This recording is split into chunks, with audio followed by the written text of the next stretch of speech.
chipped formica of the desk felt cool under Fitzwilliam. Fitz Pruitt, S. forearms. 2:17 a.m.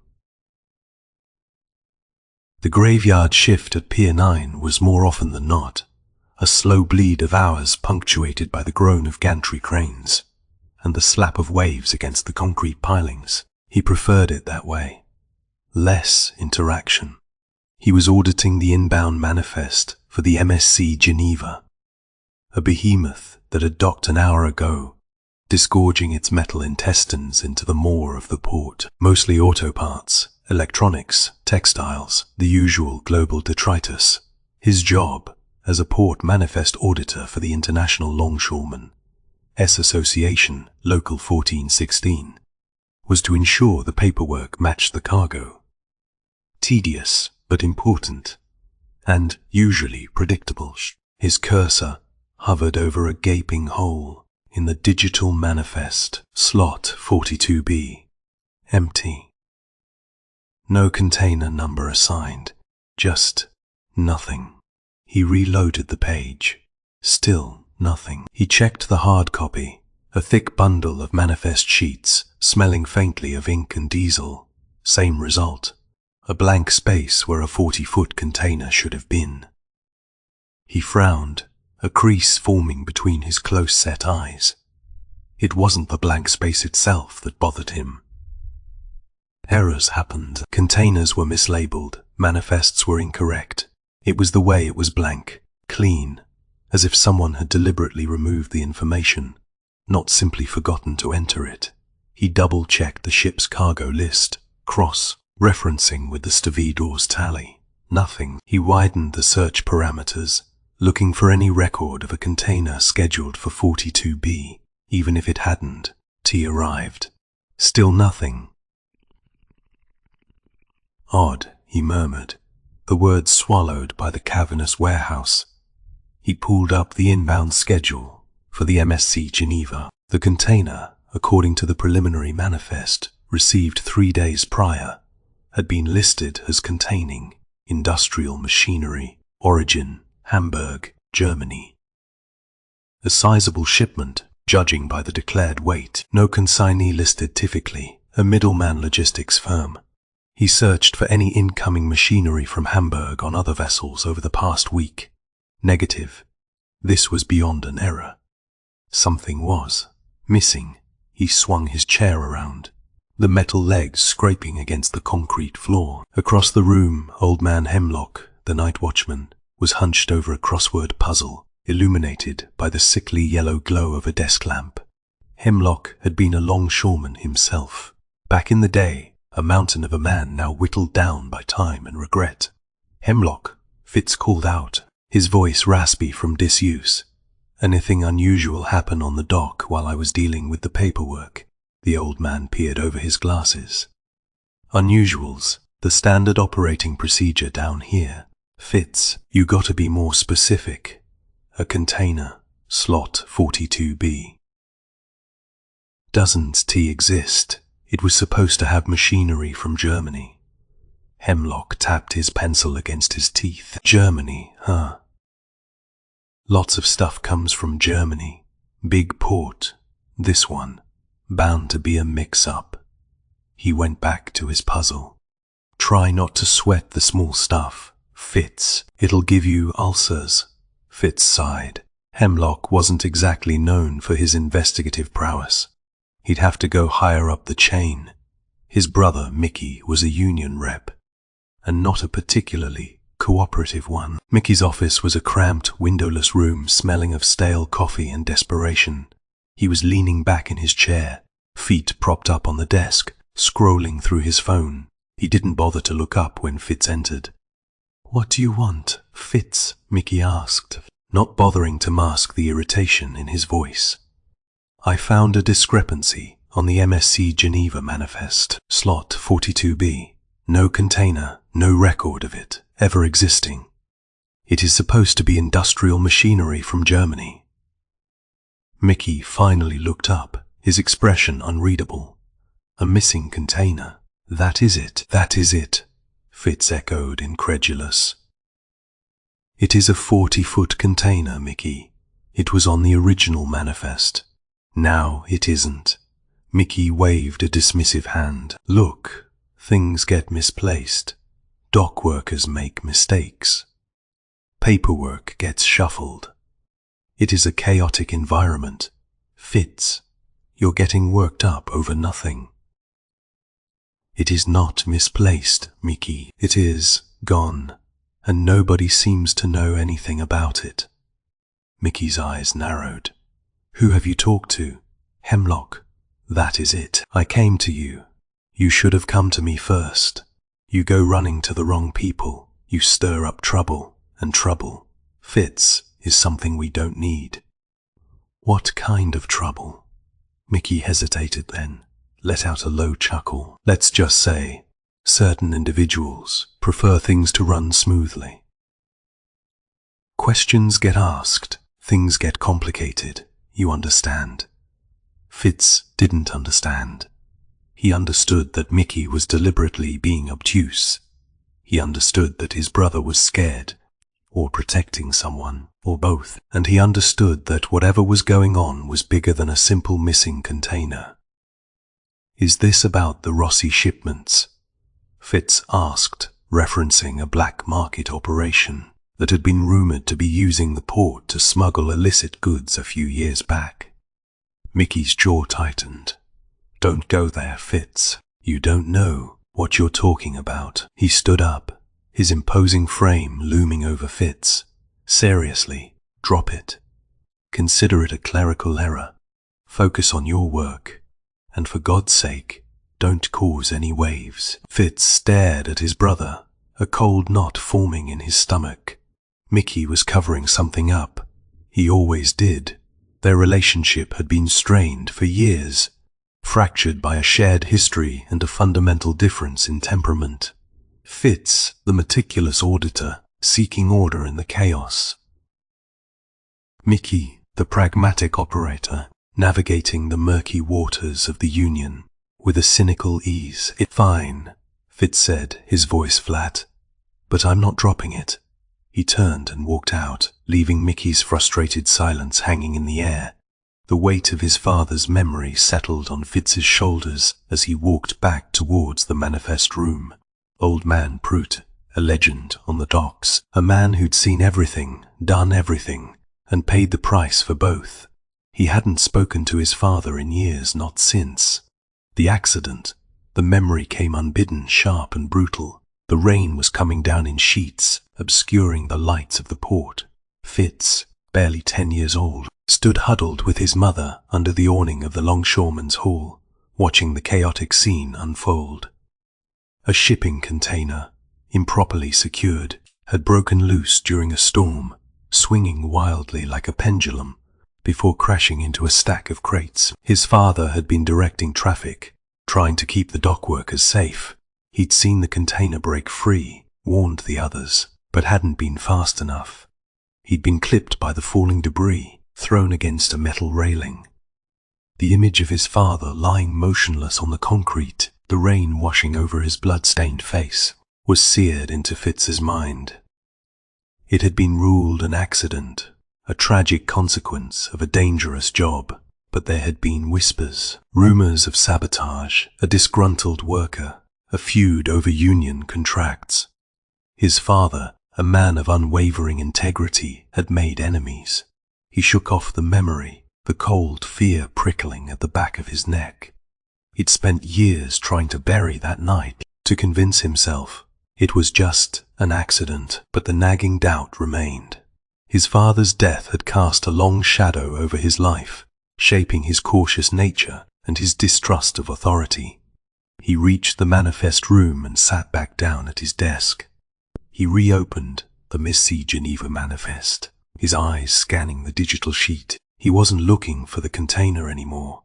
He was looking for patterns, anomalies, something that would explain the missing slot. He focused on the containers surrounding 42B 1541, A41B, 43A, 43A, 43B.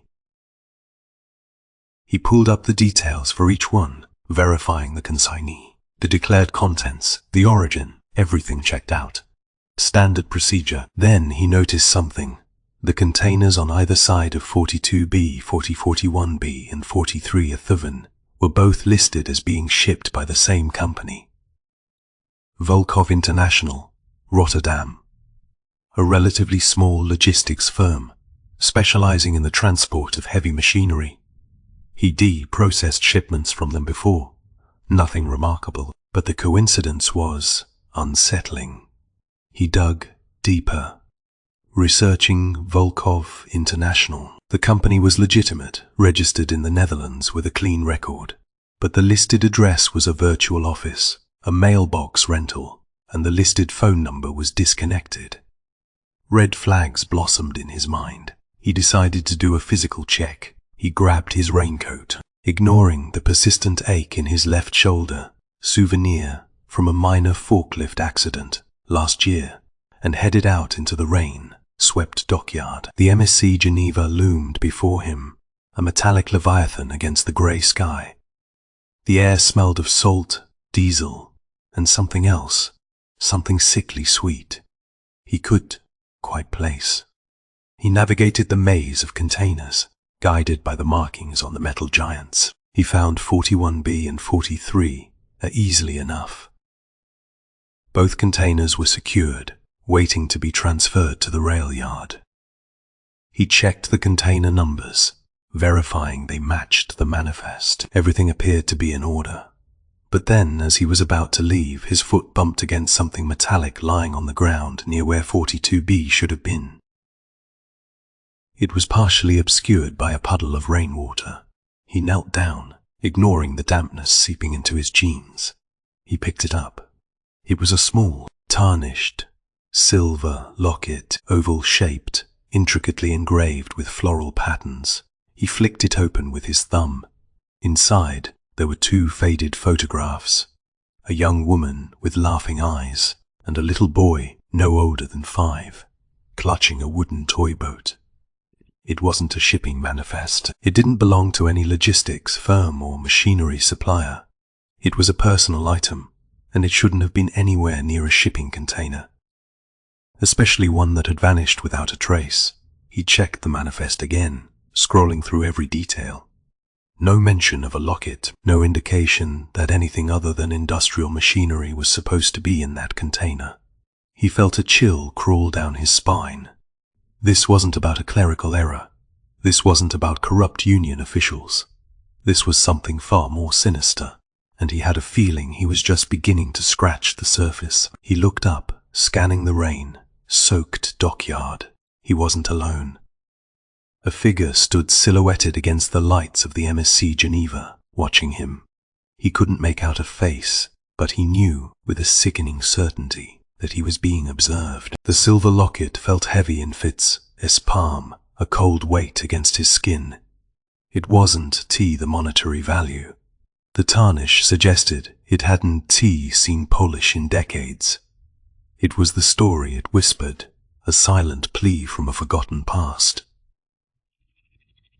He needed to know who the woman and child were, and how their keepsake ended up near an empty container slot on Pier 9. He decided to start where most things in the port did Fivendy, with the old timers, the men who spent lifetimes watching ships come and go, absorbing the rhythm of the docks like a second heartbeat. He spent the morning drifting through the break room, a dimly lit space smelling of stale coffee and pipe tobacco, showing the locket to grizzled faces, etched with years of sun and salt.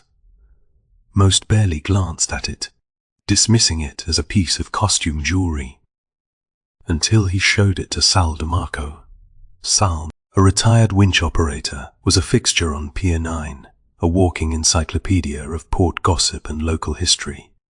He took the locket with trembling hands, examining it through thick bifocal lenses.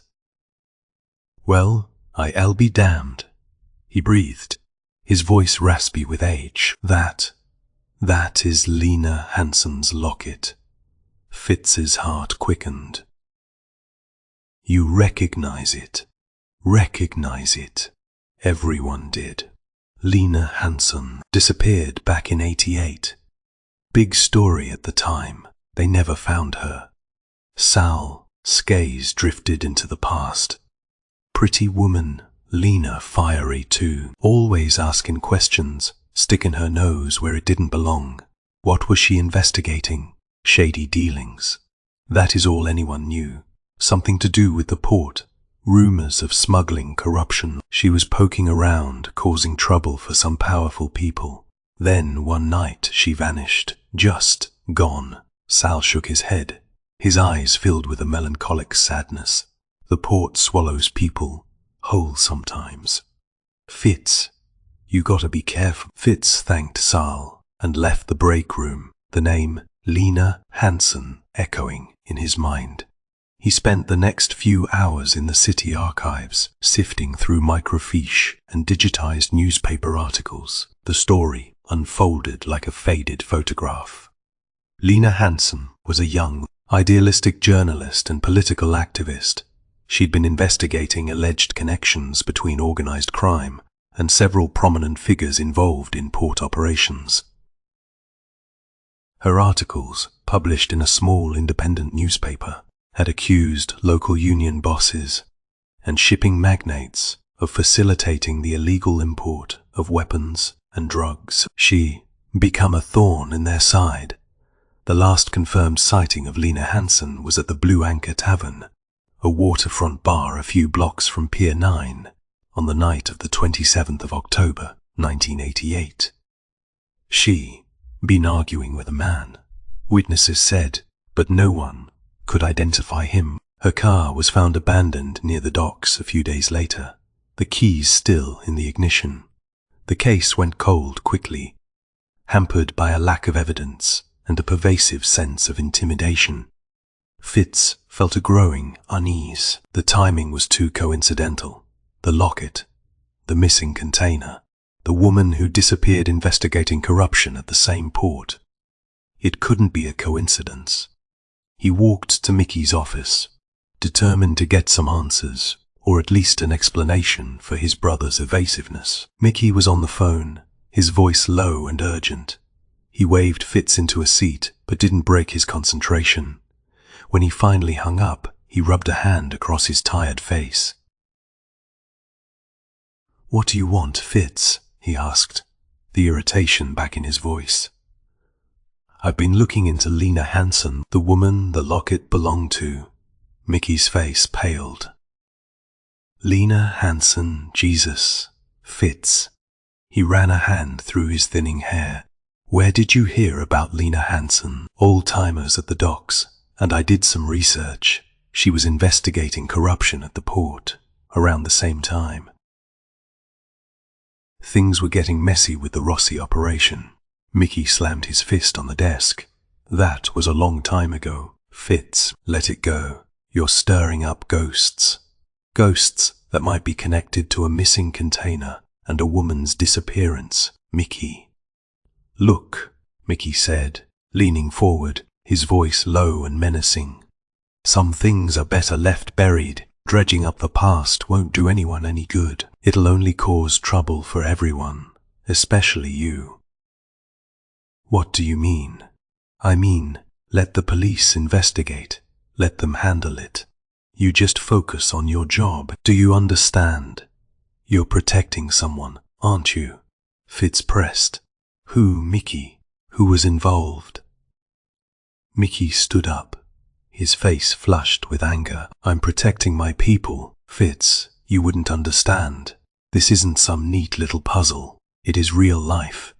People got hurt, people got scared, and some things are just complicated." He turned away, staring out the small window. "Just drop it, Fitz, for your own sake." Fitz left Mickey's office, feeling more frustrated and concerned than ever. His brother's veiled threats only solidified his resolve. He wouldn't be intimidated. He needed to know the truth, even if it meant uncovering secrets that had been buried for decades. The rain had stopped as he walked home, leaving the streets slick and glistening under the sodium lights. He cut through a back alley, a shortcut he'd taken countless times before. But tonight, the alley felt different. He heard the rumble of an engine behind him. He glanced over his shoulder. A heavy-duty pickup truck was barreling down the alley, its headlights blinding. It wasn't slowing down. He instinctively jumped aside, narrowly avoiding the impact. The truck swerved past, missing him by inches, its side mirror scraping against the brick wall. He stumbled, falling to the pavement, his hands stinging from the impact. He scrambled to his feet, adrenaline coursing through his veins. The truck didn't stop. It simply sped away, disappearing into the night. He stood there, trembling, staring after the departing taillights. It hadn't been an accident. He was certain of it. Someone had tried to run him down. Someone who wanted him to stop digging. He touched the locket in his pocket, a fragile link to a past that refused to stay buried. He thought of Lena Hansen, a woman who had dared to ask questions, a woman who had disappeared. He knew with a chilling certainty that he was walking into something dangerous. Back at his apartment, he continued his research, fueled by a mixture of fear and determination. He focused on the police reports from the Lena Hansen investigation, searching for any overlooked clues. He found a file referencing witness statements from the night of her disappearance. One statement, taken from a bartender at the Blue Anchor Tavern, mentioned that Lena Hansen had been seen talking to a man in a dark coat near the docks shortly before she left the bar.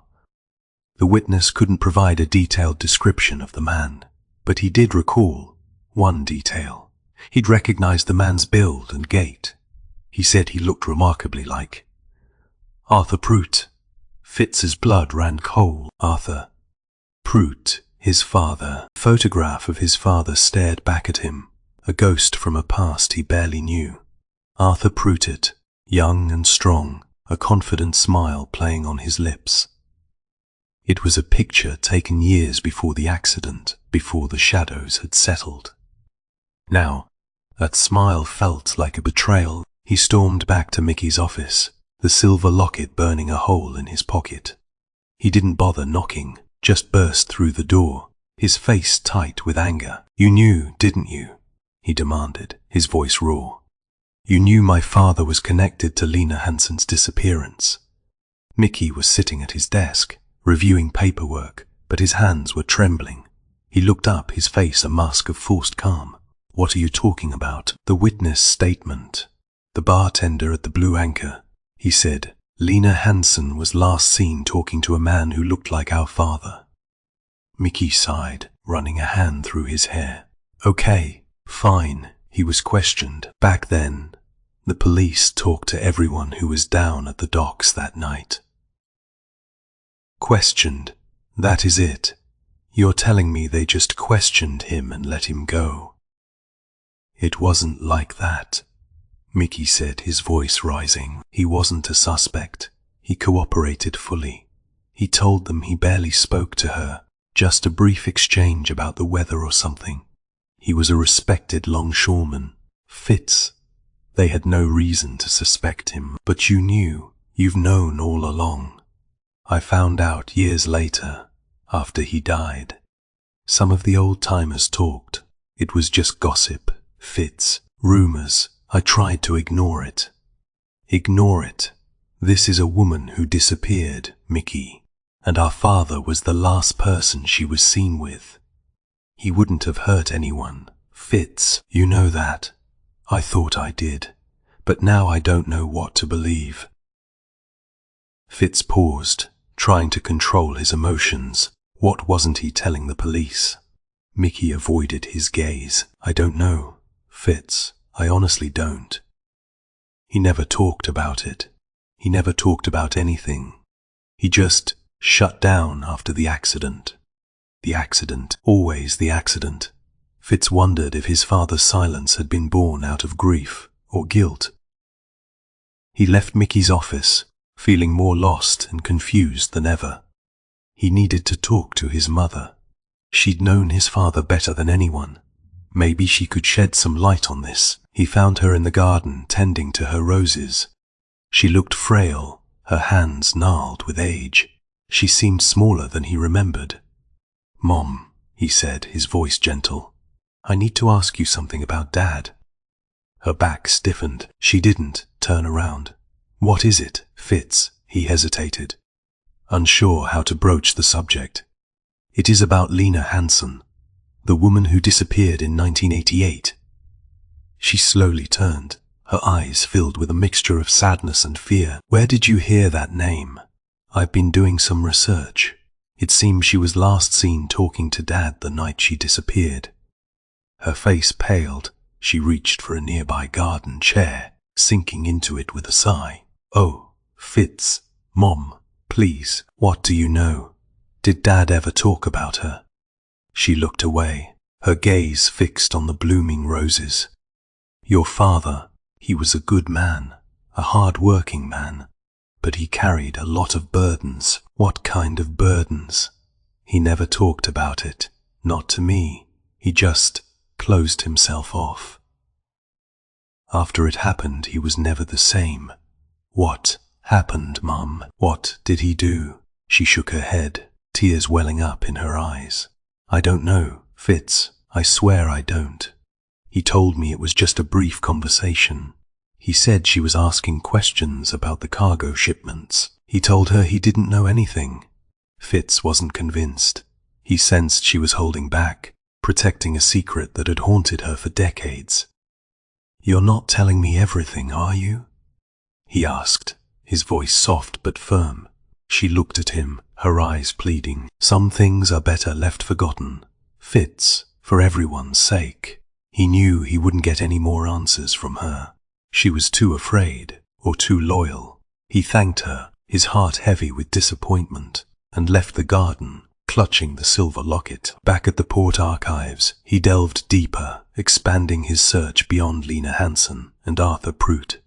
He started looking into the companies and individuals she'd been investigating, and he found a name that kept recurring: Victor Sarantos. Sarantos was a shipping magnate, a powerful and ruthless figure who controlled a vast network of cargo vessels and logistics firms. Lena Hansen's articles had accused Sarantos of using his company, Oceanic Shipping, to smuggle illegal weapons and drugs through the port. He found old newspaper clippings detailing Sarantos's alleged connections to organized crime. There were whispers of payoffs, intimidation, and even violence. Sarantos had always denied the allegations, and the investigations had stalled, hampered by a lack of concrete evidence. He also discovered a curious detail. Sarantos had been a business partner of his father's years ago. They jointly owned a small trucking company that operated exclusively within the port. The partnership had dissolved shortly before Lena Hansen's disappearance.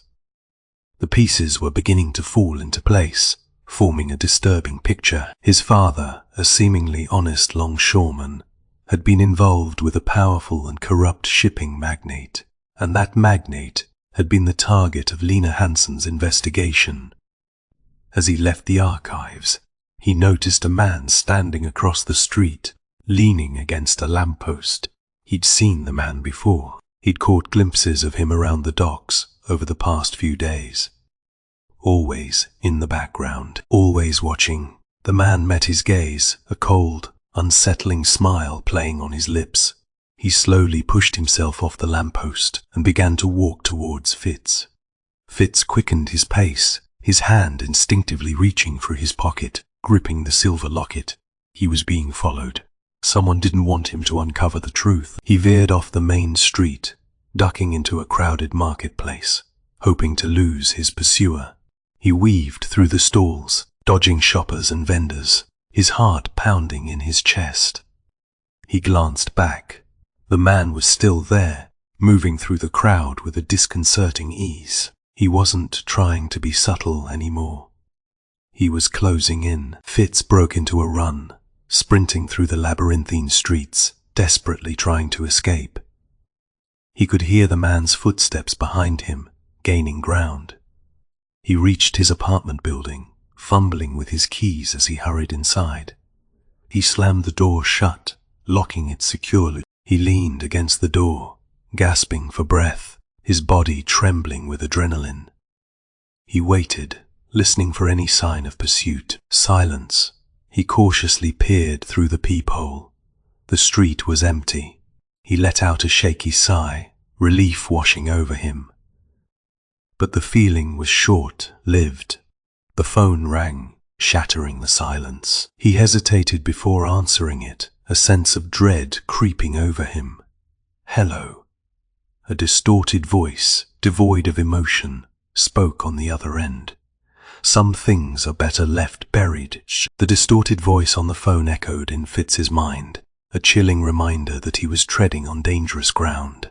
Some things are better left buried.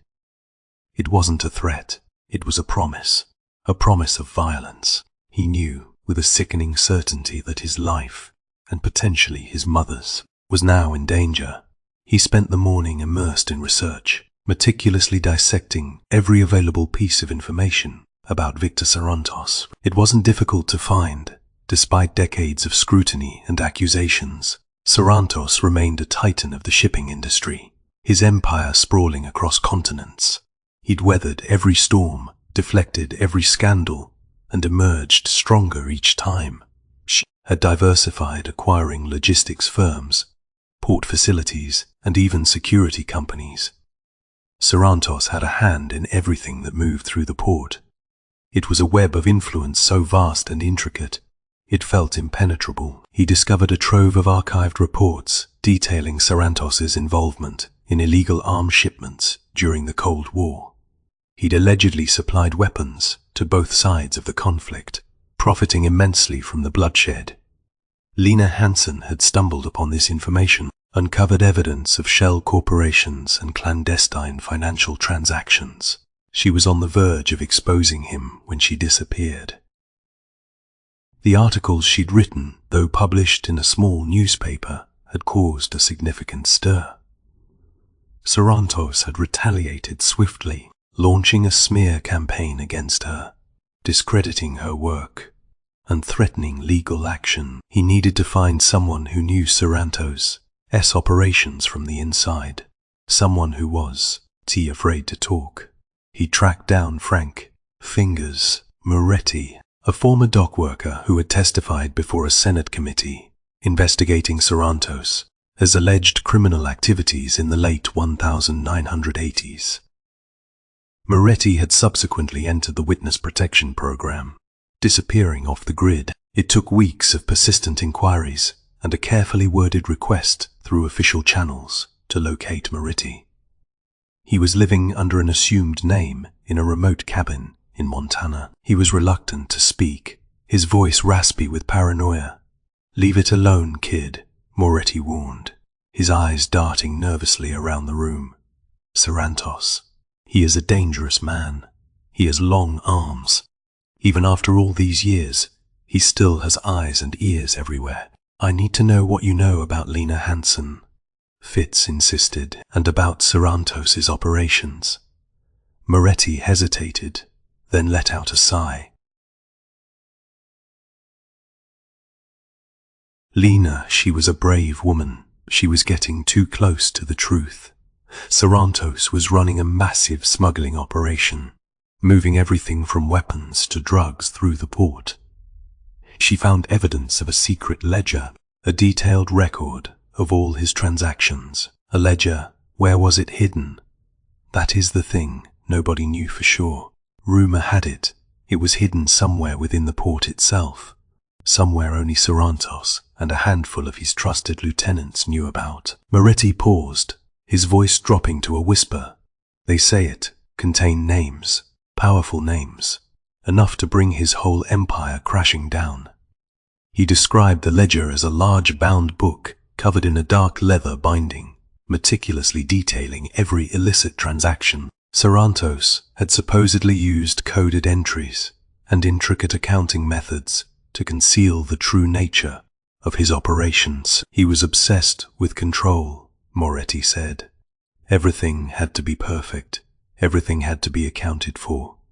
That ledger was his lifeblood. Losing it would have destroyed him. He left Montana feeling a renewed sense of purpose, but also a mounting sense of dread. He was close to uncovering the truth, but he was also walking into the lion's den. He returned to his apartment late that night, exhausted but determined. He barely had time to kick off his shoes before he noticed something was wrong. The door to his bedroom was slightly ajar. He cautiously entered the room, his heart pounding in his chest. The room had been ransacked. Drawers were pulled open, clothes strewn across the floor, books knocked off the shelves. They hadn't been looking for valuables. They were looking for something specific. He rushed to the bedside table where he'd left the silver locket. It was gone. His blood ran cold. They knew about the locket. They knew he had it, and they'd come looking for it. He immediately called the police, but he knew it was a futile gesture. He'd already realized the local authorities were likely compromised, influenced by Sarantos's vast network of connections. He sat down on the edge of his bed, feeling defeated. He'd underestimated Sarantos. He'd underestimated the lengths to which he would go to protect his secrets. He started going through Lena Hansen's notes again, meticulously scanning every page. In a return address on an envelope, mostly torn, he spotted a cryptic fragment. Warehouse 17, East Dock. The rest was missing, ripped away. Warehouse 17, he referenced the number with the port. His blueprints. It was a derelict warehouse, abandoned for decades, located on the eastern edge of the docks, a desolate, forgotten corner of the port, shrouded in shadows. He felt a surge of adrenaline. It was a long shot, but it was the only lead he had.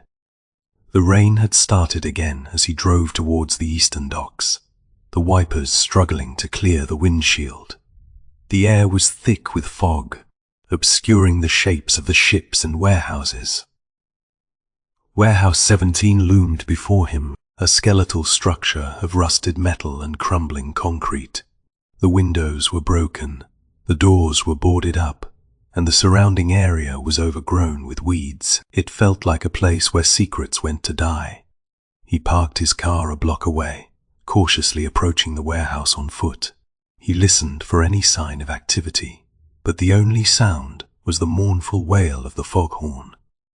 He found a section of the boarded-up door that had been pried loose, creating a narrow opening. Entering the darkness, the interior of the warehouse was cold and damp, filled with the smell of decay and mildew. Dust motes danced in the faint light filtering through the broken windows. He pulled out his flashlight, sweeping the beam across the cavernous space. The warehouse was empty, save for a few scattered crates and piles of rubble. But as he moved deeper inside, he noticed something odd, a faint smell of lavender. And then he saw it. Tucked away in a dark corner, hidden behind a stack of crates, was a small wooden box. It was intricately carved with floral patterns, remarkably similar to the engraving on the silver locket.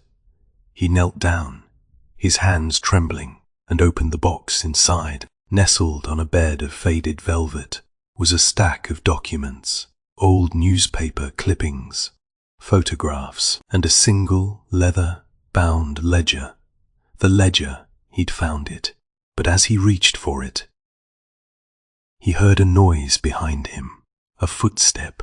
He spun around, his flashlight beam illuminating a figure standing in the doorway, a tall, imposing man dressed in a dark suit, his face obscured by the shadows. "Looking for something, Mr. Pruitt." The voice was cold and menacing. It was a man he'd seen before, always in the background. A shadow, one of Sarantos's men, and he wasn't alone. Two more figures appeared behind him, blocking the doorway. Fitz knew with a sinking feeling that he was trapped. The air in Warehouse 17 thickened with menace. The man in the doorway hadn't drawn a weapon, but the coldness in his eyes spoke volumes. He exuded a quiet, terrifying confidence. "Who are you?" Fitz demanded, his voice trembling slightly. He instinctively backed away, putting some distance between himself and the three figures blocking his escape. The man's lips curled into a predatory smile. "Let's just say I'm a cleaner, and you, Mr. Pruitt, are making a mess." He recognized the man now. Sal DeMarco, the retired winch operator, had mentioned a name during their conversation: Marco Bellini, Sarantos' former head of security, a ruthless enforcer known for making problems disappear. Disappeared people, mostly. "You killed Lena Hansen," Fitz stated, trying to project a confidence he didn't feel. Bellini chuckled, a dry, rasping sound. "Lena Hansen was a nuisance. She asked too many questions. Mr. Sarantos doesn't appreciate people asking questions. She was a journalist, trying to expose the truth. The truth is a malleable thing, Mr. Pruitt, easily shaped to suit one's needs." Bellini gestured towards his companions. "Take him." The two men flanking Bellini moved forward, their faces grim and determined. Fitz knew he was outmatched. He wasn't a fighter, but he wasn't going down without a struggle. He dove to the side, narrowly avoiding the grasp of the first attacker. He scrambled to his feet, swinging his flashlight like a club, connecting with the man's jaw. The man staggered back, momentarily stunned. He turned to face the second attacker, a hulking figure who rushed him with surprising speed. Fitz ducked under a wild swing, landing a kick to the man's groin. The attacker doubled over, clutching himself in pain, but Bellini hadn't moved. He stood calmly, watching the chaos unfold with detached amusement. He was waiting for the right moment. Fitz realized this warehouse wasn't just a storage space. It was a relic of Sarantos' darker operations, a hidden command center for his illicit activities. He'd noticed markings on the walls, coded symbols, and spray-painted instructions, evidence of surreptitious meetings, clandestine deals. While evading his attackers, his gaze fell upon a small side room, partially hidden by a collapsed section of wall. He bolted towards it, hoping to find a temporary sanctuary. Inside the room, he discovered a table covered in maps, charts, and shipping manifests. There were files detailing shipments of weapons to various destinations around the globe, and photographs, graphic photographs of violence, intimidation, and even murder. He knew Lena Hansen had uncovered something like this, something that had gotten her killed. He quickly scanned the documents, searching for concrete evidence linking Sarantos directly to her death. He found it, a handwritten memo from Bellini to Sarantos, dated the 26th of October, 1988, the day before Lena Hansen disappeared. The memo detailed a plan to neutralize Hansen, stating that she was posing a significant threat to the organization's interests. The memo was signed Marco. He had his proof, but he needed the ledger. Emerging from the side room, he found himself facing Bellini, who had calmly dispatched his two associates. They lay groaning on the floor. Bellini held a gun, a sleek black pistol, pointed directly at Fitz's chest. "Impressive," Bellini said, his voice devoid of emotion. "You have a knack for survival, but it ends here." Fitz lunged for the ledger, snatching it from the table. Bellini fired. The bullet ripped through the air, narrowly missing his head. He stumbled backward, dropping the ledger. It landed with a thud, the leather binding cracking. Bellini advanced, his gun unwavering. Fitz knew he couldn't win a straight-up fight. He had to use his wits. He grabbed a rusty metal pipe from the floor and swung it at Bellini, catching him off guard. The pipe connected with Bellini's arm, sending the gun flying. They grappled, a brutal, desperate struggle for survival. Bellini was stronger, more experienced. He slammed Fitz against a stack of crates, knocking the wind out of him. Fitz kicked out, connecting with Bellini's knee. The enforcer winced in pain, momentarily losing his balance. Fitz seized the opportunity, delivering a blow to Bellini's temple. Bellini staggered back, clutching his head. Fitz, gasping for air, scrambled for the ledger, but Bellini recovered quickly. Tackling him to the ground, they rolled across the concrete floor, their bodies colliding with crates and debris. Bellini regained control of the situation, pinning Fitz beneath him. He raised his fist, preparing to deliver a knockout blow. Fitz twisted his body, bringing his knee up into Bellini's chest. The enforcer grunted in pain, momentarily loosening his grip. Fitz managed to roll free and scramble to his feet, his body aching, his vision blurred. He knew he couldn't hold out much longer. He glanced at the ledger lying a few feet away. He couldn't let Bellini get his hands on it. He quickly pulled out his phone, snapping a picture of a particularly damning page 7. The one detailing the payments made to various politicians and officials. As he finished, Bellini lunged again, this time managing to land a solid punch to Fitz's jaw. The world exploded in a flash of white pain. He stumbled backward, collapsing against a wall, his head ringing. Bellini snatched the ledger, a triumphant glint in his eyes. "You should have stayed out of this, Mr. Pruitt," he said, his voice a cold sneer. He turned to leave, disappearing into the darkness. Fitz slumped against the wall, clutching his jaw, his vision swimming. He was battered, bruised, and bleeding, but he had the photograph. He'd secured a piece of the evidence. The sirens wailed in the distance, growing closer. He knew the police would be arriving soon. But he also knew that Sarantos wouldn't stop there.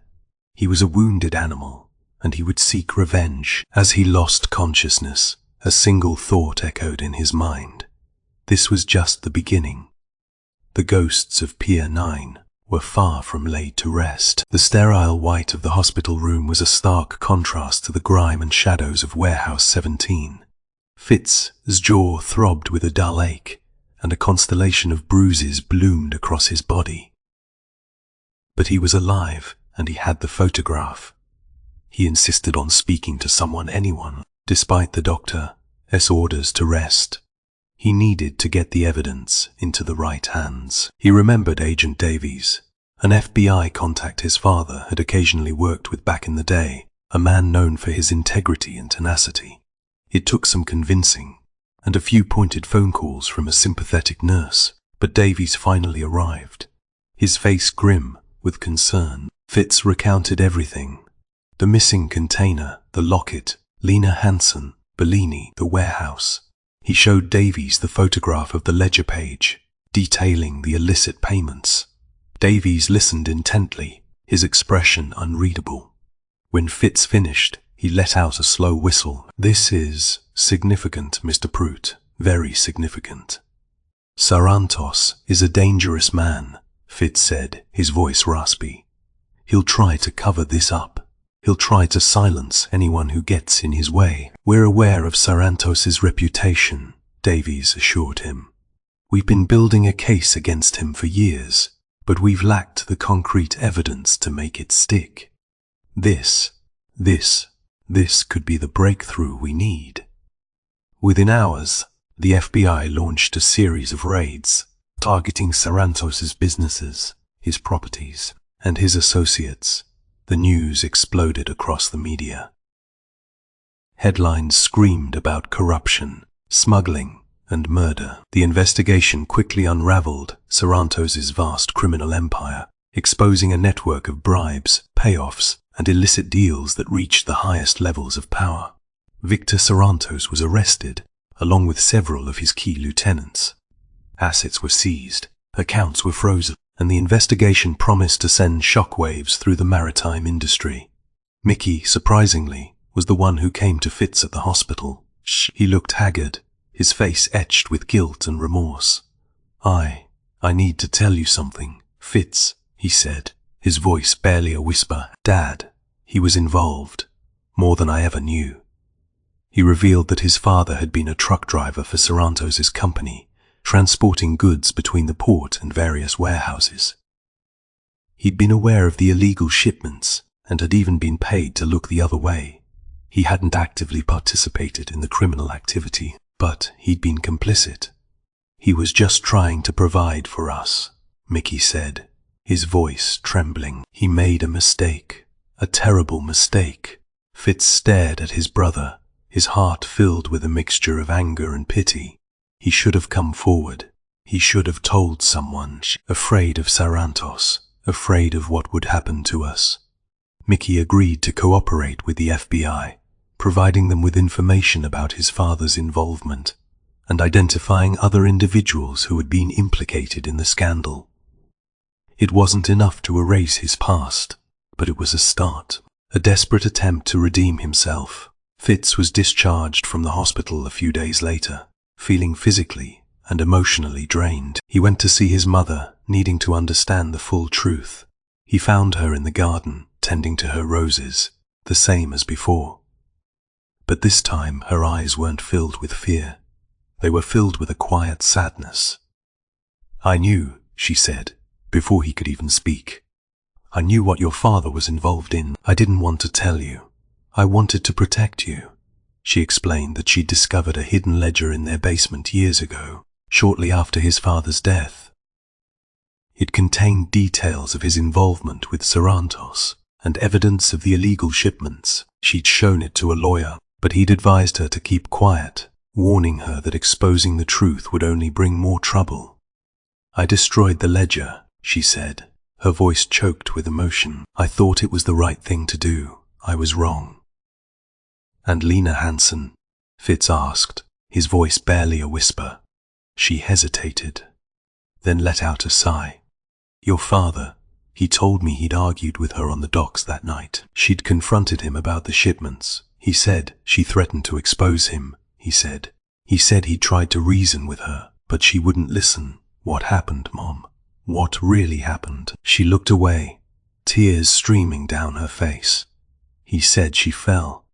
She tripped and fell into the water. He tried to save her, but it was too late." "He lied," Fitz said, his voice filled with anger. "He killed her, didn't he?" She didn't answer. She simply shook her head, her body racked with sobs. Fitz held her close, offering what comfort he could. He knew he might never have all the answers, but he finally understood the depth of his father's deception and the tragic consequences of his choices. A week later, as Fitz was sorting through some of his father's old belongings, he received an unexpected visitor. A man in a dark suit, his face hidden in shadow. He didn't introduce himself. He simply handed Fitz a small, folded piece of paper.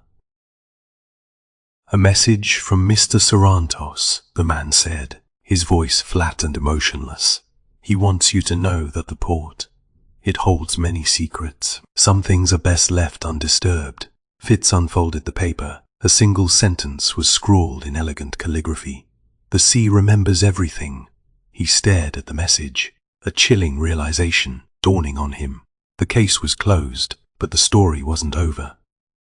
Victor Sarantos might be behind bars, but his influence still extended far and wide, and there were still secrets hidden within the labyrinthine network of the port, secrets that someone was determined to keep buried. The ghosts of Pier 9 weren't silent yet, and Fitz knew with a certainty that sent a shiver down his spine that he would be drawn back into the depths of the mystery, whether he wanted to be or not. Salt spray stung Fitz's face as he stood before Lena Hansen's grave. It was a simple, unassuming stone in a windswept cemetery overlooking the harbour. He hadn't known her, not really, but he felt a profound sense of connection, a shared burden of truth and loss. He'd brought a single white rose, placing it carefully on the weathered granite. "I think we're finally starting to understand," he murmured, his voice carried away by the wind. What happened? Why it happened? He'd spent weeks grappling with the revelation of his father's complicity, the weight of his family's past pressing down on him. It was a difficult truth to accept, a betrayal of everything he'd believed in. But he was beginning to realize that acknowledging the darkness was the first step towards healing. He wasn't excusing his father's actions, but he was beginning to understand the pressures he'd faced, the choices he'd made. A man desperate to provide for his family, caught in a web of corruption and fear. It didn't absolve him, but it offered a sliver of perspective. He wasn't his father. He wouldn't succumb to the same temptations. He wouldn't perpetuate the cycle of silence and deception. He had a daughter now, a beautiful bright-eyed girl named Lily, and he was determined to build a better future for her, a future free from the shadows of the past. He'd enrolled in night classes, pursuing a degree in maritime law. He wanted to use his knowledge to fight for greater transparency and accountability at the docks, to ensure that what happened to Lena Hansen would never happen again. He found a surprising ally in Mickey. His brother, spurred by his own guilt and regret, was undergoing a transformation. He'd begun a campaign to reform the Union, challenging the old guard, advocating for greater oversight, and demanding an end to the cronyism that had plagued Local 1416 for decades. It wasn't easy. Threats from disgruntled members and accusations of betrayal. But he persevered, driven by a newfound sense of purpose. "It is a long fight," Fitz, Mickey admitted one evening, sitting across from him at their mother's kitchen table. "But it is a fight worth fighting, Dad. He left a mess. I want to try and clean it up." Fitz nodded, a flicker of hope igniting within him. "We all do." He visited his mother more often now, spending hours talking to her, listening to her stories, trying to piece together the fragments of the past. She was slowly healing, coming to terms with her own grief and regret. "Your father, he wasn't a bad man," she said one afternoon, her voice soft and wistful.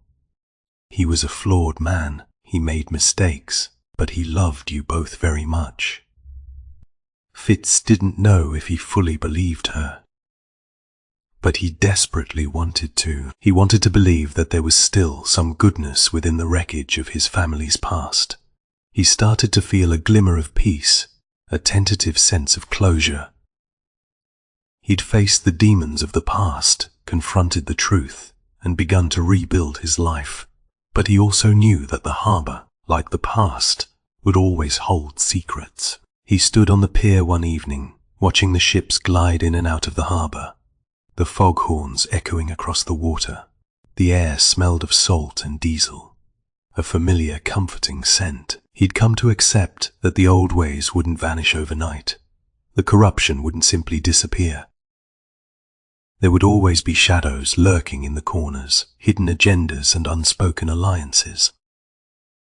But he wasn't afraid anymore. He was ready to face them. He'd learned a valuable lesson from Lena Hansen. It wasn't enough to simply uncover the truth. You had to fight for it. You had to speak out against injustice. You had to stand up for what you believed in, even when it was dangerous. He was preparing to leave when he spotted something that made his blood run cold. A new container, unmarked and unlisted, was being offloaded from a freighter. It was being handled with unusual care, moved quickly and discreetly, and standing near the container, watching the operation with a cold, calculating gaze, was a familiar figure, Marco Bellini. He hadn't seen Bellini since their confrontation at Warehouse 17.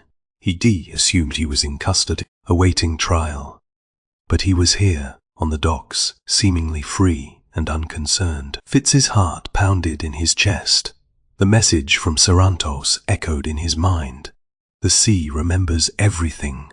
It wasn't over. It wasn't even close to being over. Sarantos, despite being behind bars, was still pulling the strings, and Bellini was his puppet. He felt a surge of adrenaline, a familiar mix of fear and determination. He didn't know what was in the container, or what Sarantos was planning, but he knew he had to find out.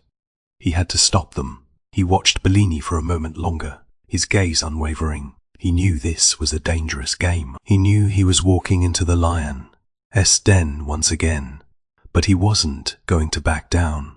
He wouldn't. He let the ghosts of Pier 9 claim another victim.